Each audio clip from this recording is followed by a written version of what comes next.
Philippe Vasseur nous disait que cette initiative de ce forum, c'était d'abord pour partager du concret, des pratiques, des bonnes pratiques, et c'est vraiment ce qui peut caractériser notre invitée aujourd'hui.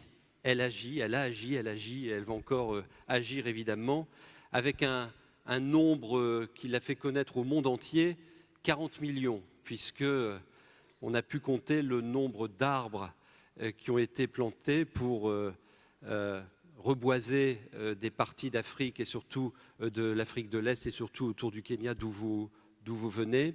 Et c'est ce qui vous a fait connaître au travers de votre mouvement que vous avez créé en 1977, le Green Belt Movement, qui vous a apporté cette manière de reconnaître votre action avec ce prix Nobel de la paix en 2004. Et vous êtes présidente fondatrice de ce mouvement. Il y a 3 mots qui peuvent caractériser votre action, madame, celle du courage, de la générosité et puis aussi de l'ouverture. Le courage, vous en avez eu et vous en avez toujours pour imposer vos idées, imposer vos actions surtout auprès des gouvernements, auprès de votre pays, auprès du monde. Et le courage, on sait ce que ça veut dire lorsque, à certains moments, et ça a été votre cas, on a pu être privé de sa liberté d'agir et de se déplacer. La générosité, parce que pour mener toutes ces actions, et on parle bien d'actions, il faut aimer les gens, il faut aimer le monde, il faut aimer la vie. Et je crois que c'est votre cas. Et puis aussi l'ouverture, parce que vous avez des actions environnementales très fortes dans votre pays et ailleurs, en Afrique. Mais vous avez dépassé le cadre de ces actions environnementales pour agir aussi pour que la femme ait toute sa place dans la société, pour agir pour les minorités, pour agir aussi vis-à-vis des incompris et pour agir sur ce sujet qui va nous préoccuper autour de ce 2e forum, qui est celui de cultiver la ressource de notre planète. Donc pour toutes ces raisons, vous étiez l'invité d'honneur qui s'imposait pour ce 2e rendez-vous. On est vraiment très heureux de vous accueillir et je vous invite à rejoindre la scène. Bienvenue, madame.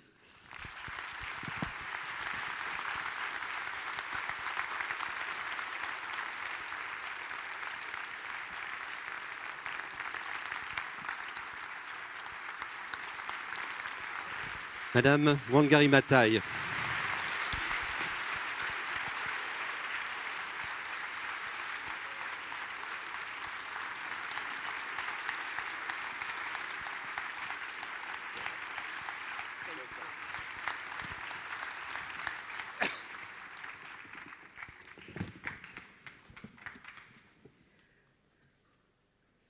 Thank you very much. You are most kind. Thank you very much, Mr. Vassar, honorable dignitaries, leaders of government, guests, and the people of Lille, wonderful town. Thank you very much for the very warm welcome on behalf of Wajira and I. We are honored to be at this World Forum. And I was personally very intrigued yesterday when we arrived at the Hermitage Hotel. And as soon as we went at the reception, I noticed that this was somewhere where the religious had been. And there were pictures of nuns, almost petrified. And I looked to the right, and there was a little chapel. And we went into that little chapel,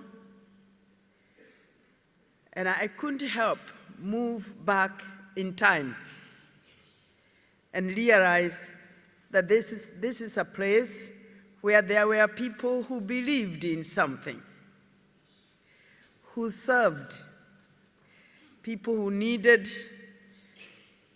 support, who needed help, who needed service, and that they gave it very generously out of love for greater things, mostly out of love for God. And throughout the evening, my mind kept going back to this time in the past when these nuns lived in this beautiful building, which has now been transformed into a hotel. And I kept wondering what they would think if they were to come back, if they were alive today, and they saw the kind of life that we now live. And they would probably wonder what happened to the compassion, to the care, to the sense of service that must have dominated that period when those nuns lived. And then, of course, I remembered that I was here not to talk about the nuns in the past, but to talk about this wonderful World Forum, where we are looking at what we have done to our world and what kind of world we have produced for the last 200 years since the Industrial Revolution started in this part of the world. And I guess my message essentially this morning would be, first and foremost, to learn, because we come to such meetings, first and foremost, to learn from each other, to encourage each other, to give hope to each other in this world, which at this particular moment, as the president of the conference has said, we are faced with a global crisis because stock markets all over the world are collapsing. But in a way, it's the nature of us that we are very concerned about the stock markets all over the world, because the rich are seeing their wealth collapsing. And we have learned to forget, and the President, Mr. Vasa, mentioned that. We have learned to forget that there is another world crisis that is going on every day of our life. Millions of people who are living below the poverty line, who cannot have a single meal a day, who are dying of diseases that can be prevented, who go without water, who do not enjoy the basic freedoms, millions of them. But we don't think that is a crisis. We have come to accept it, and we have come to almost believe that that part of the crisis will always be there. But those of us who have been following the history of the Norwegian Nobel Committee know that the Norwegian Nobel Committee, in its 100 years of history, has been trying to draw attention to the world on the issues that we need to address so that we can live in peace with each other. At the beginning, they focused on people who were engaged in wars, in conflicts, and they honored people who came to bring these fighting parties to the dialogue table so that they could negotiate peace. But in the course of its history, they also recognized that there is wisdom in preempting conflicts rather than waiting until the conflicts are occurring and we then try to bring peace to the dialogue table. And so they started honoring individuals who were trying to preempt these conflicts, who were trying to address issues which, if they are not addressed, eventually they will bring conflict and wars.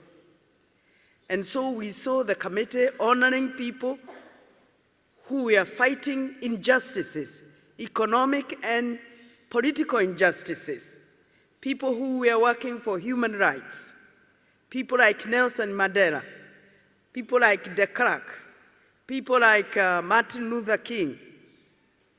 These are people who were bringing to our attention that not practicing justice, not respecting human rights, eventually creates sections of society that feel vulnerable, that feel sidelined, and sooner or later they begin to demand justice.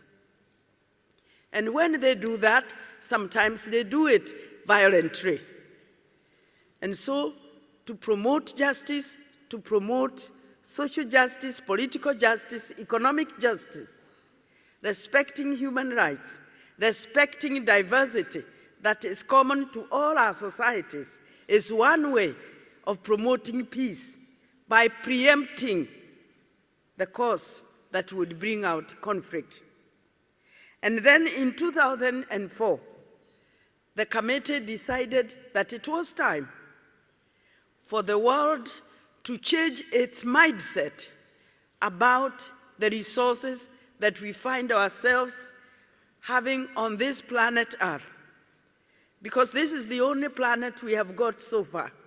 We haven't been able to find another planet to which we can escape.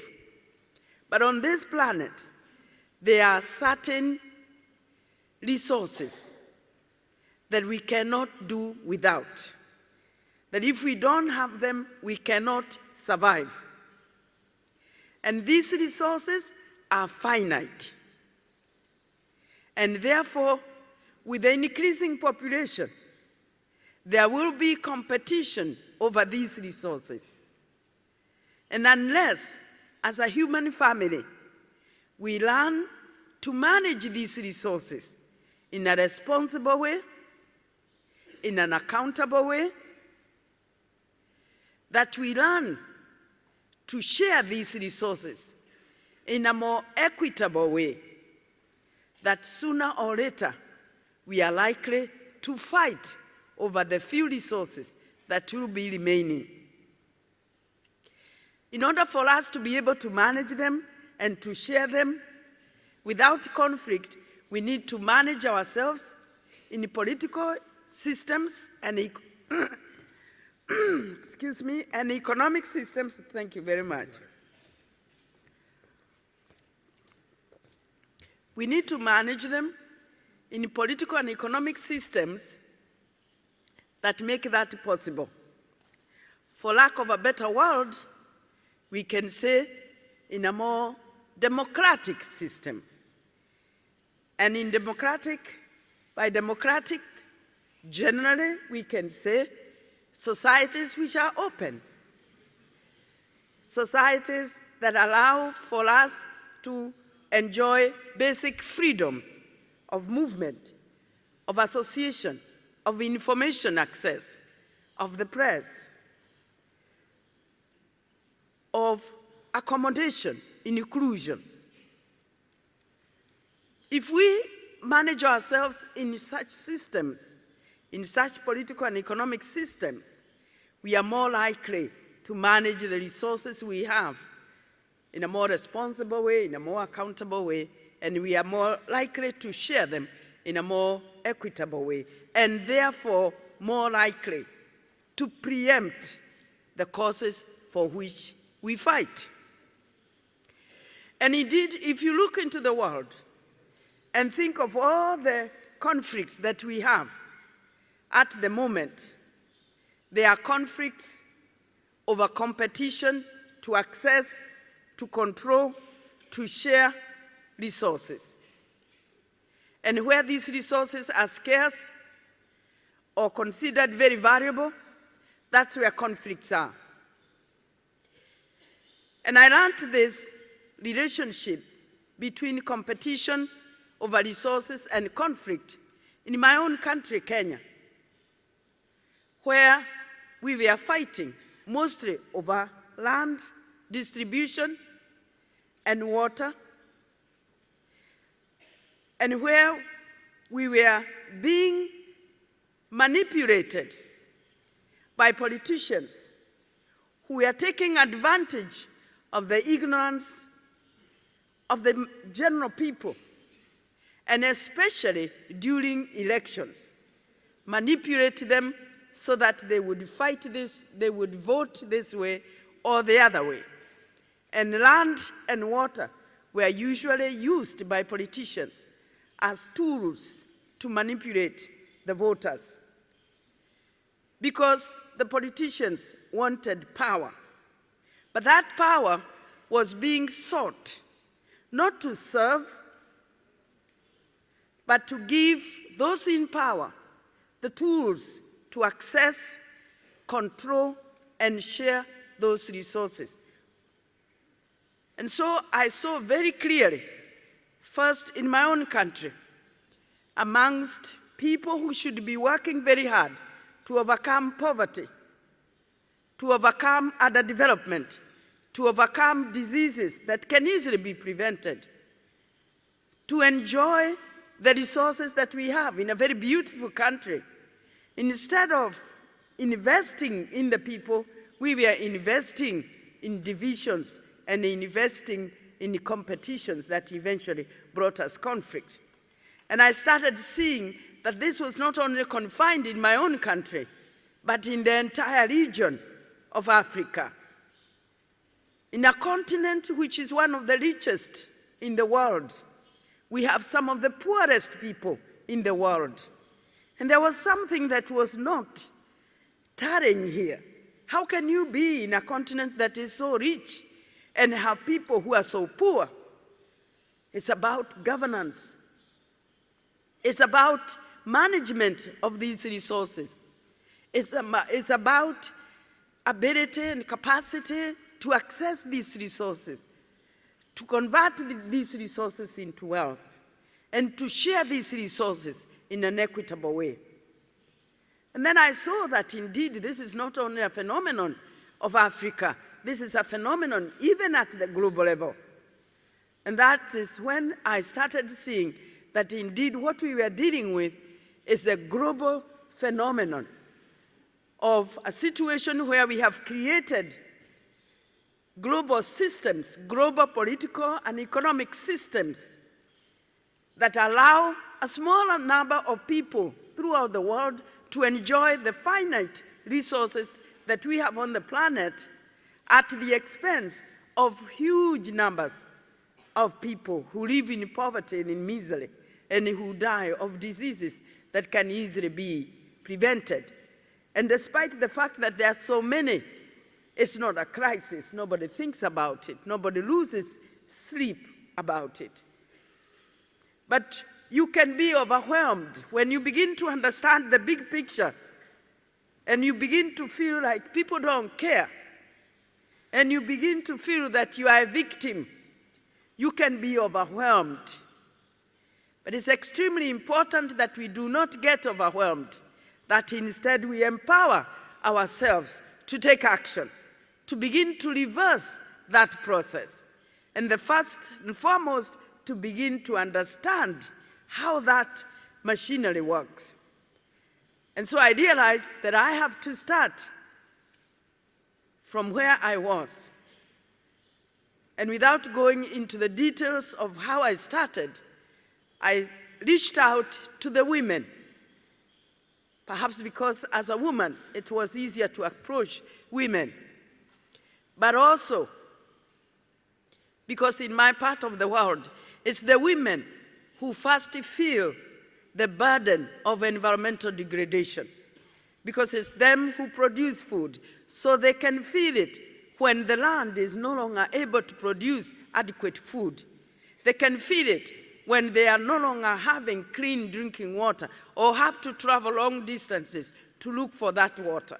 They can feel it when they don't have firewood to cook their food with, to warm their houses at night. If they can feel it when desertification creeps on them.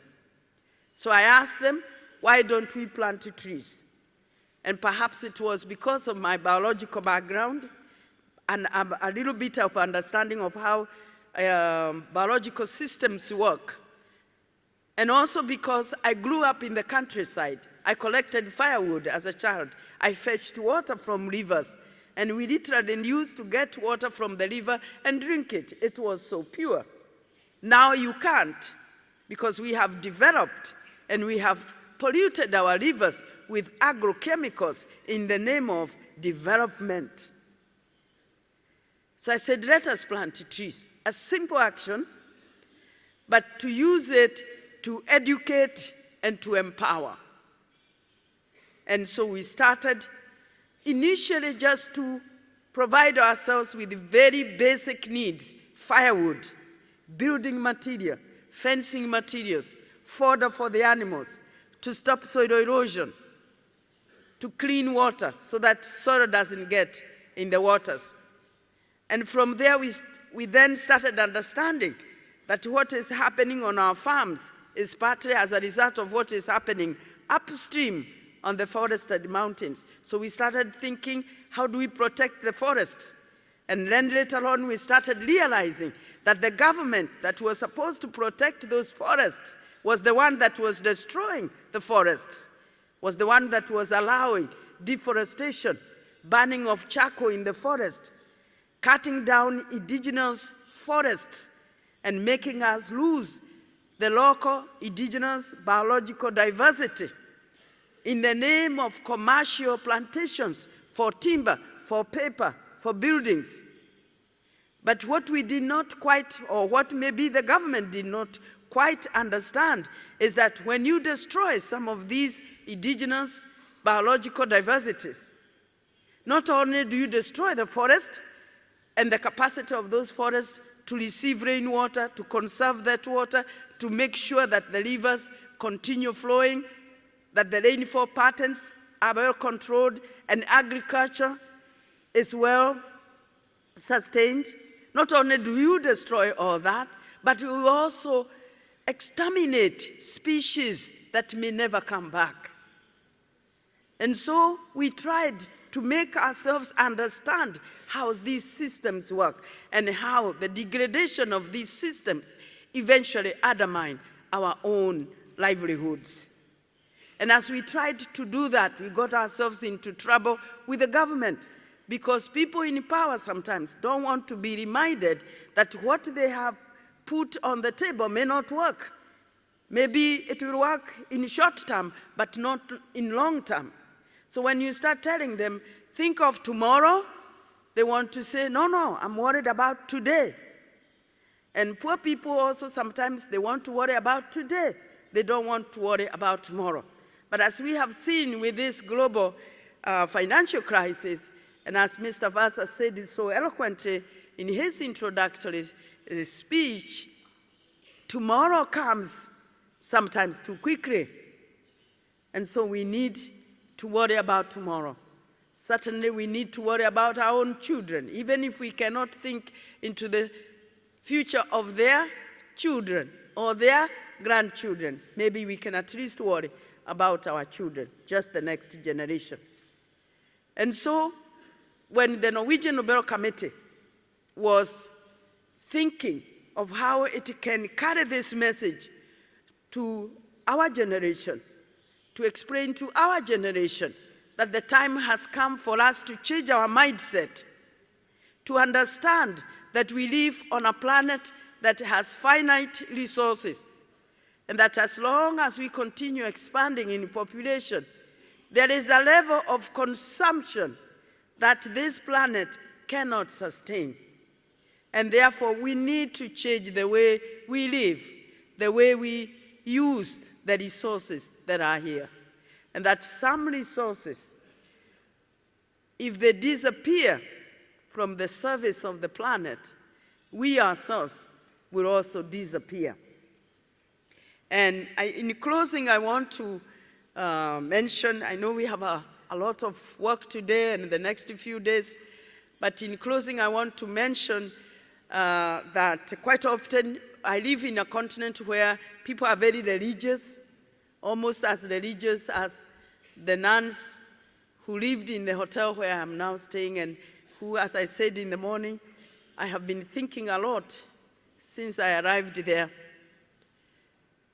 I tell them that, and especially because we come from Judeo-Christian tradition, at least that is the tradition that has now replaced our spirituality, and to a very large extent, that is one of the strong phenomenon that we see expanding in Africa is religious expansion, both Christian and Muslim and Islam. I tell them that if you read the Bible, especially the first book of the Bible, the book of Genesis, in a light touch, you will see that God, in his infinite wisdom, he created all the other species before he created the human species. The human species is created last. And in a light touch, when you think about it, God, in his infinite wisdom, decided to create us on the last day, say on Friday, when you think about the Jewish week rather than our Christian week.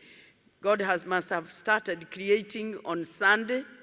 Now, if God did not have the infinite wisdom and created us on Monday, for example, many of us would have been dead on Tuesday because there were not the essential elements for us to survive. Think about that.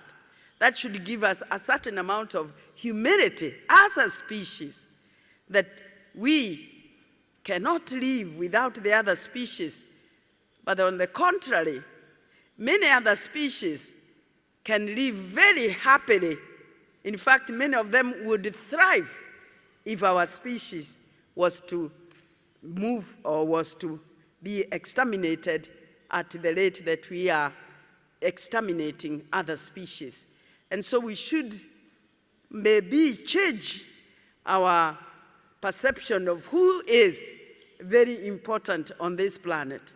Perhaps to realize that we may be more intelligent than the other species, but perhaps we should be custodians rather than dominions of the other species. And in fact, amongst many theologians today, they are saying that there may have been some misinterpretation when the Bible says that man was given dominion over the planet, that perhaps it is a misinterpretation of the original concept, that perhaps we, the human species, were meant to be custodians of the other species. But when you think of how important these other species are, we can embrace a certain amount of humility. We are today worried about climate change and the greenhouse gases that we are pumping into the atmosphere. And I'm very happy that many companies who may be represented here today at this Lille World Forum, that there is a very wonderful movement amongst the companies, among the industrial sector and the business sector, of realizing that we need to be a little more responsible, that we need to be able to do business not only today but in the future. And therefore, we need to have a responsibility towards the environment as well. And I think that protection of forests in particular is extremely important. And I am goodwill ambassador of the forest, of the Congo forest, and I try to remind ourselves of the Amazon forest and the forest in Southeast Asia, and say that we need to make sure that our governments, now that they are negotiating the post-Kyoto protocol, that they make sure that forests, standing forests, and especially tropical standing forests, are included in the post-Kyoto protocol as part of the solution to the greenhouse gas controls. And this is partly because I was personally very surprised when I learned from the scientists that 20% of the greenhouse gases that are being pumped into the atmosphere are coming from deforestation and degraded forests, especially from the tropics. And that 20% is more than what is being produced by the whole transport sector put together. That was for me an eye-opener, because I thought that the transport sector is the major culprit. But to hear that the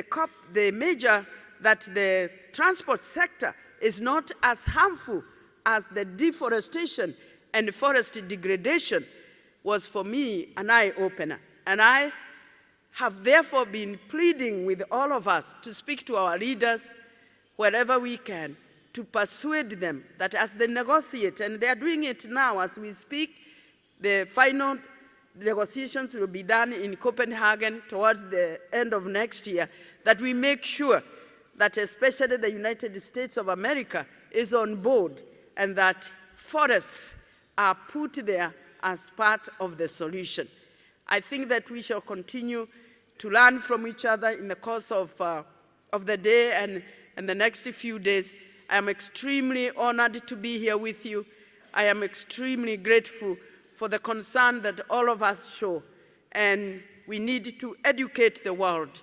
We need to work together, as Mr. Vanessa said, so that we bring this message that the Norwegian Nobel Committee is trying to send, and is using the Nobel Prize to say that we need to worry about the environment, and the environment need to be at the center of our political and economic decisions. Thank you all very much.